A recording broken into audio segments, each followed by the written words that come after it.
পরে অন্যদের আমি অন্যদের বলবো। আচ্ছা এইদিকে তাহলে ভালো হবে তোরা। ঠিক আছে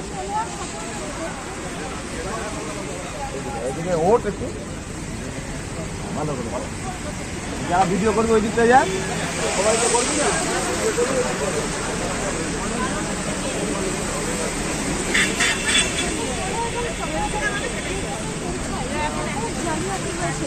সেই নিয়ে অভিযোগ জানাতেই আমরা গিয়েছিলাম।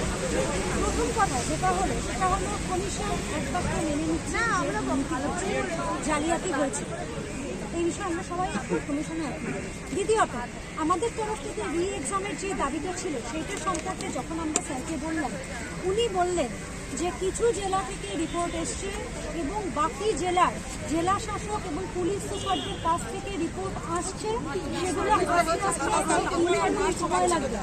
উনি একটা টেন্টেটিভ সময় বলে দিলেন যার মধ্যে রিপোর্টগুলো চলে আসবে এবং তারপরে পিএসসি ফুল বডি মিটিং আছে, সেক্ষেত্রে পিএসসি সিদ্ধান্ত নিয়ে পিএসসি কমিশনে জানিয়ে দেওয়া হবে এই পরীক্ষাটা নিয়ে পিএসসি যে সন্তুষ্ট নয় এবং পিএসসি নিয়ে এখানে কী করতে চায় সেটা জানিয়ে দেওয়া হবে। দ্বিতীয়ত কিছু কিছু জেলার বিরুদ্ধে ব্যাপক রকম জালিয়াতি সেই জেলাগুলোর এই যখন আমরা স্যারকে জানালাম যে স্যার এই অভিযোগগুলো আসছে, পিএসসি ভবিষ্যতের পরীক্ষাগুলোকে সুষ্ঠুভাবে নেওয়ার জন্য পরীক্ষাগুলোকে কলকাতা কেন্দ্রিক করে তোলার কথা ভাবছে, কারণ এক্ষেত্রে পিএসসির পক্ষে পরীক্ষাগুলোকে নিয়ন্ত্রণ করা অনেক বেশি সহজ হবে। সারা রাজ্য জুড়ে ছড়িয়ে থাকা পরীক্ষা সেন্টার এবং সেই সেন্টারগুলোতে চলা প্রচণ্ড রকমের জালিয়াতি আটকানো সত্যিই খুব শক্ত এবং সেজন্য শক্ত হাতে এই পরীক্ষাগুলো নিয়ন্ত্রণ করার জন্য ভবিষ্যতে হয়তো এই সেন্টারের পরিচালিকা অনেক ছোট হয়ে যাবে। আর অন্যান্য যে বিষয়গুলো জানানো হচ্ছে যে বেশ কিছু গতকাল ডেপুটেশন জমা পড়েছে, আজকেও জমা পড়েছে এবং ব্যক্তিগতভাবে অভিযোগও পিএসসির কাছে অনেক জায়গা থেকে জমা পড়েছে এবং কেউ যদি আরও তথ্য প্রমাণ এবং অভিযোগ জমা দিতে চান পিএসসিতে, ওনারা এটাকে ওয়েলকাম করছেন এবং এসপি এবং ডিএমদের রিপোর্ট এবং বাদবাকিদের করা অভিযোগের ভিত্তিতে পিএসসি এই পরীক্ষা নিয়ে অবশ্যই সিদ্ধান্ত নেবে।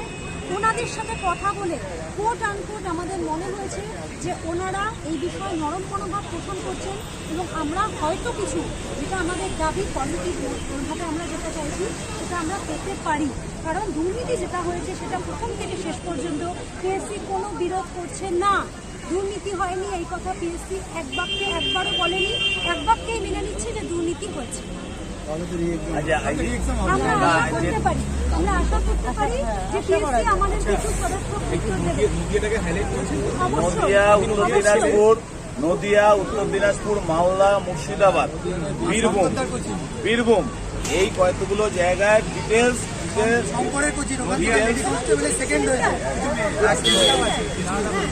ডিটেলসে যেটা আমরা বলেছি এবং একটা জিনিস যেটা বলছে এটা আর একটা জিনিস যেটা বোঝার বিষয় আছে সেটা হচ্ছে সিঙ্গেল টেস্ট, এরপরে ইন্টারভিউ ছিল, এরপরে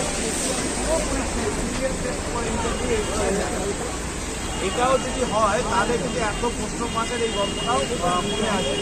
এটা হচ্ছে আমাদের বলার বিষয় ছিল।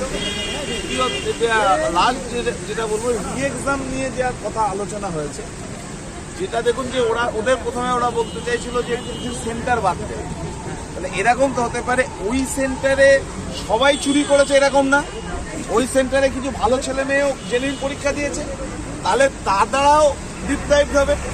আবার কোনো জেলা ধরে বাদ দিলেও সেই জেলায় সবটা হয়েছে এরকম না, কিন্তু যে জেনুইন নয় জালি ছেলে মেয়ে তাদের ওএমআর স্ক্যান করে কোন পদ্ধতিতে বাদ দেবে এটা পিএসসি সদুত্ব দিতে পারেনি। ওরা সেই কারণেই আমরা যতবার রি এক্সামের দাবি করেছি সেটা গুরুত্ব দিয়েই বলেছে যে ঠিক আছে আপনারা বলছেন, তোমরা বলছো, ভালো করে বলবো। ও জয়িতা এবং ও সিরিয়াসলি মানে ডিবেট করেছে, অনেকক্ষণ ধরে আলোচনা হয়েছে।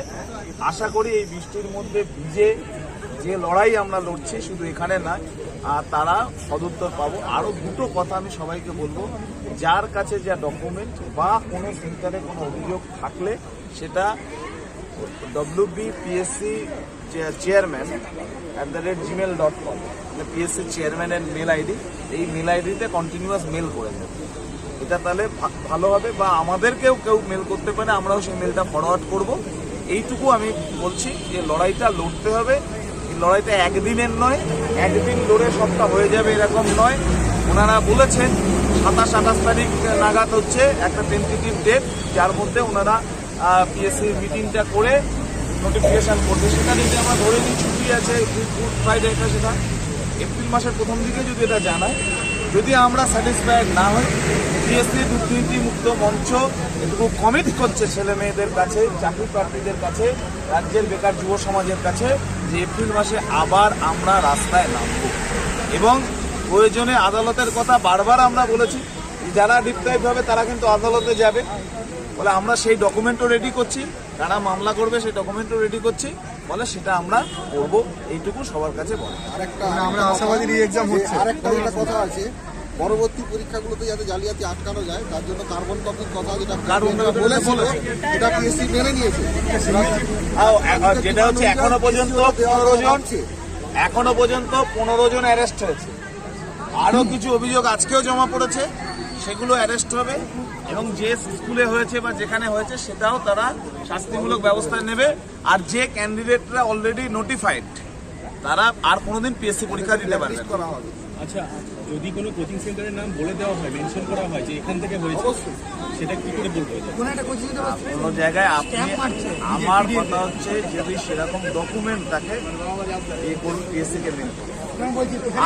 আমি আবার বলছি, কোনো স্পেসিফিক আপনি ডকুমেন্ট ছাড়া কারোর নামে বললে কোনো হবে না। এখানে বলেছিল কোশ্চেন বাইরে বেরোবে না, পরীক্ষা ফার্স্ট শিফটের পর একটা টার্গেট 100 বহরমপুর না কোনো একটা চ্যানেল দেখলাম, হ্যাঁ টার্গেট 100 বহরমপুর নাকি একটা চ্যানেল, ওরা আবার পিডিএফ এ নিজেদের স্ট্যাম্প মেরেছে, ওয়াটারমার্ক দিয়েছে, ওটা ভাইরাল হয়েছে। ওটা কিন্তু পরীক্ষার পর তাহলে কোশ্চেনটা বেরোচ্ছে, সেইগুলো ডকুমেন্টগুলো সবটা হচ্ছে পিএসসি কে মেল করুন। আর সিঙ্গেল শিফটের এক্সাম এবং হচ্ছে কলকাতা ওরিয়েন্টেশন এক্সাম, এটা হচ্ছে